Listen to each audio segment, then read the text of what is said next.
Alright, so what we're going to show you is the disassembly and maintenance of the Tippmann A5 Cyclone system. Alright, some of you guys will notice that I have a good chunk of this removed, obviously the barrel, and my ASA here is not quite standard here, but that won't affect what we are going to be doing today. First of all, we're going to take a wide flat blade screwdriver and disconnect the Cyclone by unscrewing the banjo fitting that connects to the piston housing. Okay. Once you've got that done, you should just pull off. And right here, might be hard to see in the video, but there is a very tiny black O-ring. Make sure that stays on the banjo fitting screw so you don't lose it.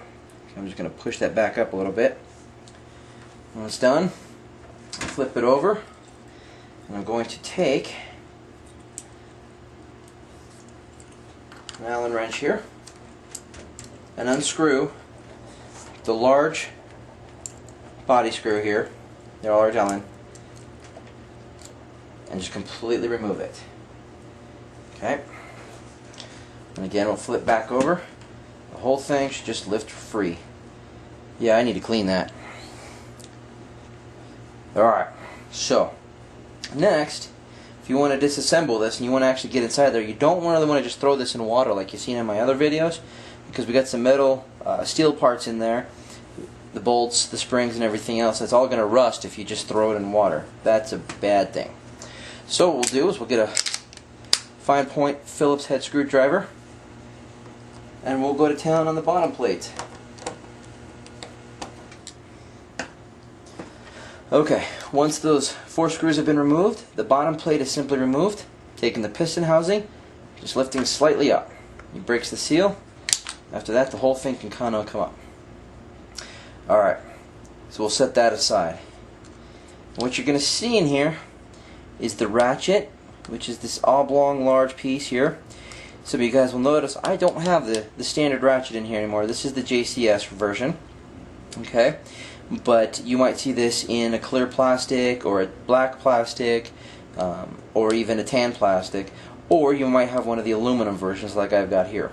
Alright, that's your ratchet. Alright, here in the center you have the axle.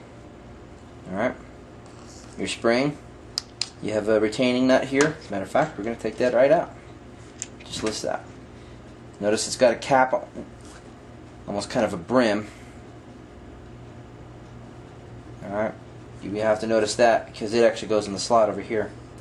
At any rate, then we're going to take out the spring, just lift it straight up. Note which way the spring goes in. There's a 90-degree bend and a curved bend. Alright, 90 degree goes out here. The curved bend goes along the axle. I'm going to set that aside. Alright, now once that's done, we'll flip it back over, take our Phillips head screwdriver, and unscrew the top of the axle.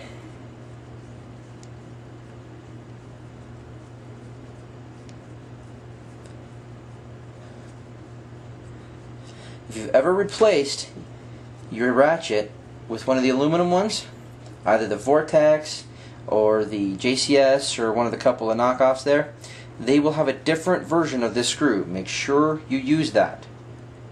Do not use the stock one. Alright, once that's done, I can simply remove the paddles by just pulling a little tight. Okay.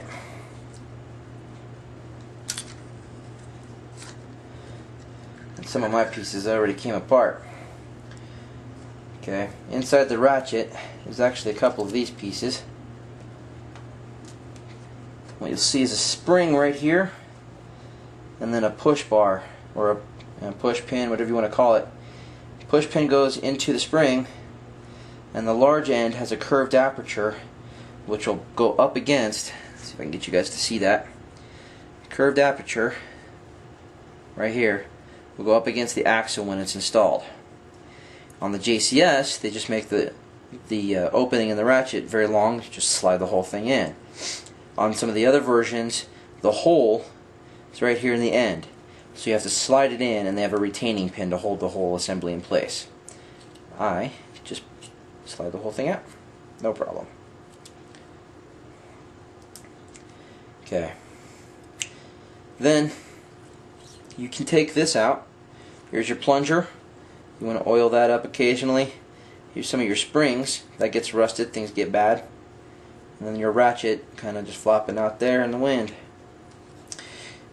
This is the piston housing with the push rod. So if you guys notice that this one's got actually several holes cut in it. This one is actually the QEPH, or the quick exhaust piston housing from Tech T. Alright, they've actually had a couple ones. The new Cyclones are actually coming out with a different version of this with several holes drilled all the way around it to do the same thing. The idea is that the Operation Cyclone is smoother. Anyway, here's the upper housing. I have the brass fitting from JCS in there. I'm not going to take it out. And notice it's all got the crap in there. Now basically, I could throw this brass in there if I really want to, as long as I dry it off good. But I can throw this whole thing in the sink, along with the bottom plate. The paddles can also go in the sink.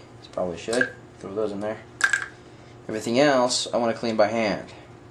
So, which basically takes just a paper towel and go to work. Alright, in any case, let's go from there. Okay, now I went and got some Q-tips, cotton swabs, whatever you want to call them, for cleaning inside some of the aluminum parts. And get in here in the grooves of the ratchet, clean the outside.